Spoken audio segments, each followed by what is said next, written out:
नमस्कार, संस्कृत आईएएस के YouTube channel पे आपका स्वागत है। मेरा नाम है सतनाम सिंह।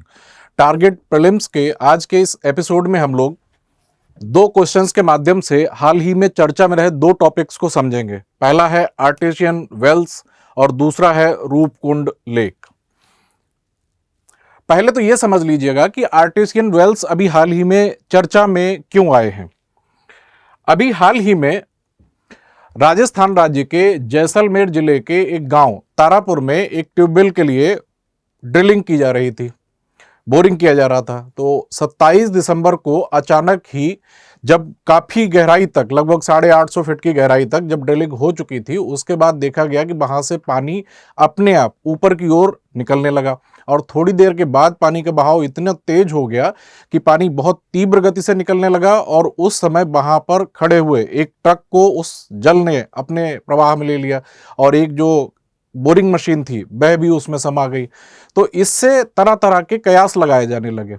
स्थानीय लोगों में तरह तरह की चर्चा होने लगी और मीडिया में भी तरह तरह की चर्चाएं होने लगी। ऐसा भी कहा जाने लगा कि यहाँ पर जो पौराणिक सरस्वती नदी प्रवाहित होती थी, हो सकता है ये उसका जल हो। लेकिन राजस्थान राज्य के जो भूजल विभाग के एक वरिष्ठ हाइड्रोजियोलॉजिस्ट, वरिष्ठ भूजल विज्ञानी डॉक्टर नारायण दास इनखिया ने इसकी वैज्ञानिक व्याख्या करते हुए बताया है कि इस घटना के लिए इस क्षेत्र में आर्टेजियन बेसिन की दशाएं विद्यमान थीं, जिनकी वजह से यहाँ पर जल ऊपर की ओर प्रवाहित होने लगा। तो अब ये आर्टेजियन बेसिन या आर्टेजियन वेल्स क्या होते हैं, इनको समझ लीजिए। जैसे आप लोग देखते होंगे कि जो भौम जल होता है उसकी जो प्राप्ति होती है वह सतह से ही होती है, पृथ्वी की सतह से ही नीचे रिस के जल पहुंच जाता है। तो जल जब विस्तृत क्षेत्र में पहुंच जाता है तब उसमें कोई दबाव नहीं होता। लेकिन जब जो भूजल होता है किसी सीमित क्षेत्र में और आसपास की कठोर चट्टानों के बीच में अत्यधिक दबाव के साथ जब वहां पर सीमित हो जाता है, तब ऐसा होता है कई बार कि धरती की सतह पर ऊपरी परतों के अपर्दन से या किसी अन्य प्रकार से ऊपरी परत के हटने से जो जल होता है भूमिगत जल, वह दबाव के कारण नीचे से ऊपर की ओर प्रवाहित होने लगता है, बिना किसी पंप के, बिना किसी मशीन के। तो इसको ही कहा जाता है आर्टेजियन वेल। आर्टेजियन वेल या हिंदी शब्द है उत्सृत कुएं। तो उसका मतलब होता है कि पृथ्वी की सतह पर पृथ्वी के आंतरिक भाग से भौम जल का प्राकृतिक रूप से दबाव के साथ ऊपर की ओर निकलना, यह परिस्थिति कहलाती है उत्सृत कुएं की दशा।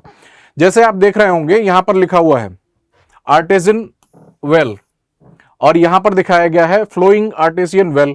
क्या होता है कि जो भूमिगत जल होता है तो वह अगर विस्तृत क्षेत्र में है, आप लोग देखेंगे यहां पर इस वाले क्षेत्र में, तो यहां पर दबाव इसमें बहुत ज्यादा नहीं होता है। लेकिन कई बार अंदर भूमि में या पृथ्वी के आंतरिक सतह में परिस्थितियां ऐसी होती हैं कि जो जल होता है वह कठोर चट्टानों के बीच में इस वाले क्षेत्र में सीमित हो जाता है।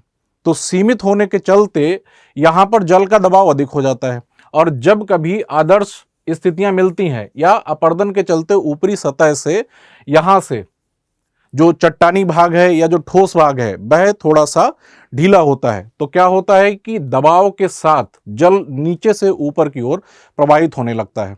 इसी को कहा जाता है आर्टेजियन वेल या फिर उत्सृत कुएं। और ये प्रघटना, ये जो फिनोमिना है, अभी 27 दिसंबर 2024 को राजस्थान के जैसलमेर जिले के तारापुर में देखी गई। ये जो इमेज है मैंने ये वहीं से ली है। ये जो आप लोग देख रहे हैं ये टॉप है, ये उस आर्टेशियन वेल या उत्सृत कुएं का ऊपरी भाग है। जैसे आप लोग जो यहां पर इमेज में देख रहे थे ये वाला हिस्सा, तो इसी हिस्से को आप यहां पर देख रहे होंगे। इसी क्षेत्र से जल निकलकर ऊपर की ओर प्रवाहित होने लगा। तो इसने ये जो मशीन वगैरह थी, ड्रिलिंग मशीन और एक ट्रक खड़ा था, उसको भी अपने प्रवाह क्षेत्र में ले लिया और इसके आसपास के जो क्षेत्र थे, भूमि थी, वहां भी जल काफी अधिक प्रवाहित होने लगा। तो इस वजह से तरह तरह की चर्चाएं होने लगी और कयास लगाए जाने लगे। लेकिन वैज्ञानिक व्याख्या यह है कि इस क्षेत्र में आर्टेशियन वेल की या उत्सृत कुएं की दशाएं विद्यमान थीं। तो जब ड्रिलिंग की जा रही थी, जब नीचे के लिए प्रवेदन किया जा रहा था, तो उससे जो चट्टानी भाग था वह हट गया। तो चट्टानी भाग के हटते ही धरातल के नीचे से जो भौम जल था वह दबाव के साथ ऊपर की ओर निकलने लगा। इसी को कहा जाता है उत्सृत कुएं या आर्टेशियन वेल की परिस्थिति। और इसी वजह से ये अभी हाल ही में चर्चा में था। अब एक प्रश्न लिया है, उसको समझ लीजिए। उत्सृत कुओं के बारे में निम्नलिखित कथनों पर विचार करें। Consider the following statements about artesian wells. एक चीज यहां पर और समझ लीजिए कि इसको आर्टेसियन वेल क्यों कहा जाता है। आर्टेसियन वेल, फ्रांस में एक शहर है, फ्रांस के उत्तर पूर्वी भाग में एक शहर है आर्टोइस। तो वहां पर मध्य युग में इस तरीके के कुएं बनाए गए थे ड्रिलिंग करके, और तब पानी नीचे से ऊपर की ओर आने लगता था। तो फ्रांस के उस शहर के नाम पर ही इसको कहा जाता है आर्टेसियन वेल या उत्सृत कुआं। तो फ्रांस के आर्टोइस शहर के नाम पर इस प्रकार के कुओं का नामकरण किया गया है। एक तो चीज ये भी ध्यान रख लीजिए। अब क्वेश्चन को पढ़ लेते हैं। उत्सृत कुओं के बारे में निम्नलिखित कथनों पर विचार कीजिए। Consider the following statements about artesian wells. पहला कथन है, दुनिया में सबसे अधिक उत्सृत कुएं या आर्टेसियन वेल्स ऑस्ट्रेलिया में पाए जाते हैं। यह जानकारी सही है। आप ऑस्ट्रेलिया का एक मैप देखिए, ये ऑस्ट्रेलिया महाद्वीप का मैप है। इसमें आप लोग देखेंगे तो ये जो कलर्ड एरिया दिख रहा है आप लोगों को,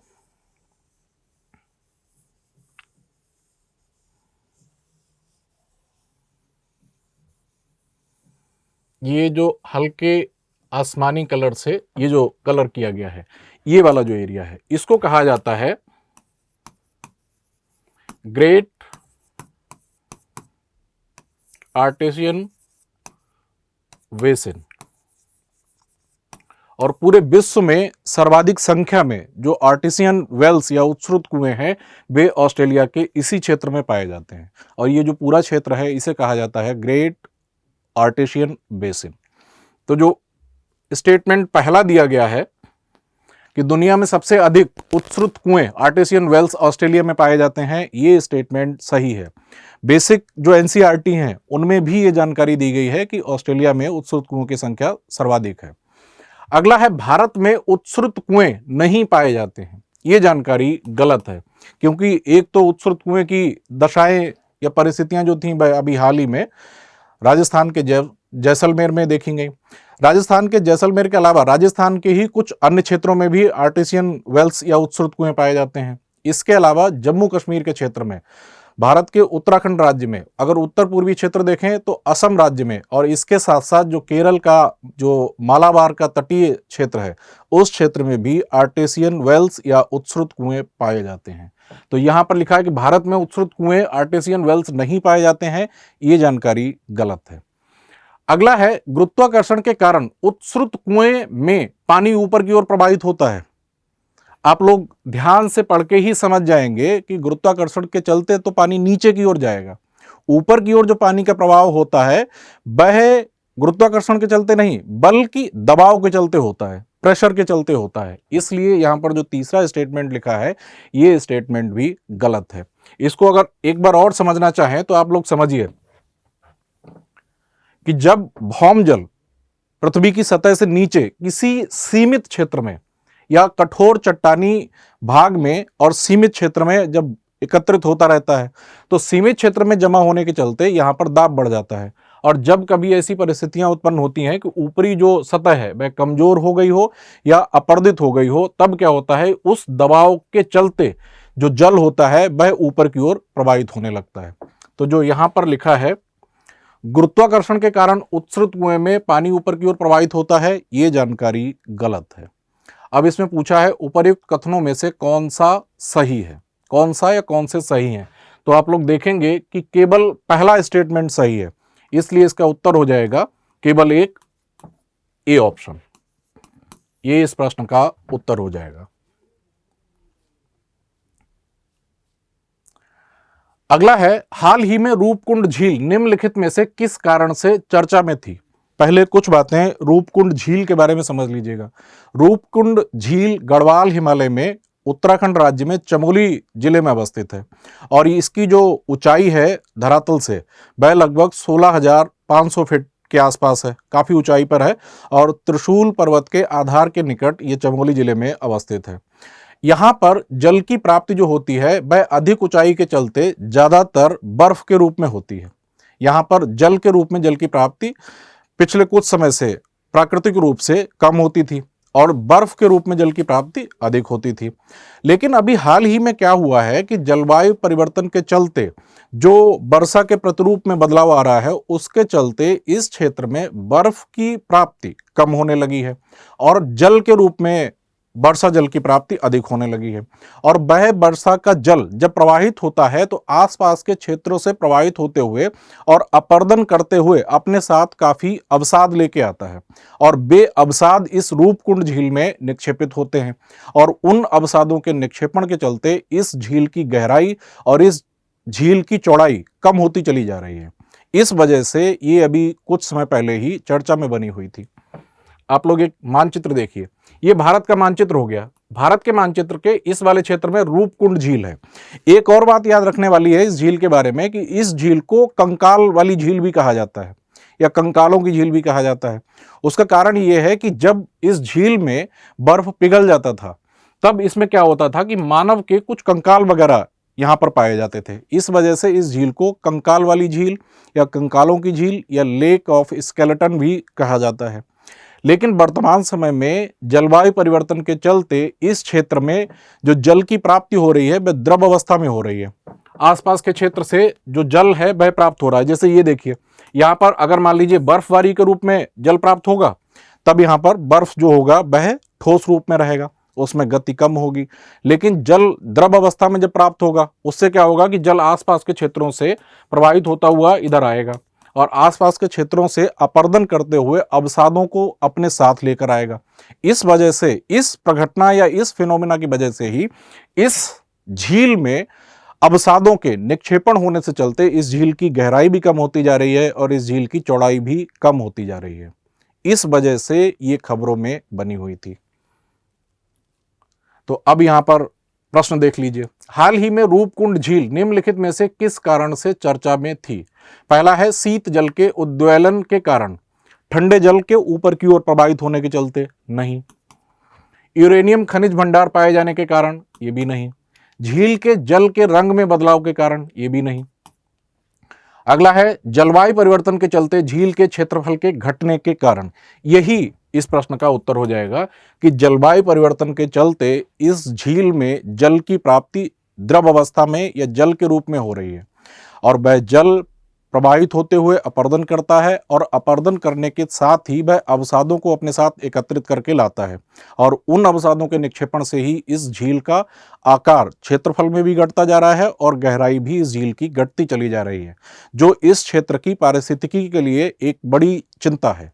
इस वजह से ही ये रूपकुंड झील चर्चा में थी और ये उत्तराखंड के चमोली डिस्ट्रिक्ट में अवस्थित है।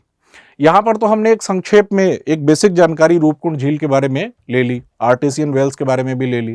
तो यहां पर हम लोग जिन क्वेश्चंस को डिस्कस करते हैं तो कोशिश ये रहती है कि इस वीडियो का ड्यूरेशन बहुत ज़्यादा ना होने पाए, इसलिए बहुत सारी चीज़ें डिटेल में हम डिस्कस नहीं कर पाते। लेकिन मैं आप लोगों को सलाह दूंगा कि जो टॉपिक्स हम लोग डिस्कस करते हैं तो जो मोटी मोटी बातें होती हैं वो तो हम यहीं पर डिस्कस कर लेते हैं। इसके अलावा भी कुछ बातें इन सब टॉपिक्स के बारे में आपको बाहर से भी पढ़नी चाहिए, एक्स्ट्रा भी पढ़नी चाहिए, क्योंकि ऐसे जो करंट अफेयर्स में जो मुद्दे बने हुए होते हैं उनसे प्रश्न पूछे जाने की संभावना अधिक होती है। तो इस प्रश्न का उत्तर हो जाएगा डी विकल्प, जिसके अनुसार जलवायु परिवर्तन के चलते रूपकुंड झील के क्षेत्रफल में कमी होती जा रही है, इसीलिए ये एक चिंता का विषय बना हुआ है, इसीलिए ये झील चर्चा में बनी हुई है। और थैंक यू। आज के एपिसोड में इतना ही। अब हम लोग अगले एपिसोड में मिलेंगे। धन्यवाद, नमस्कार।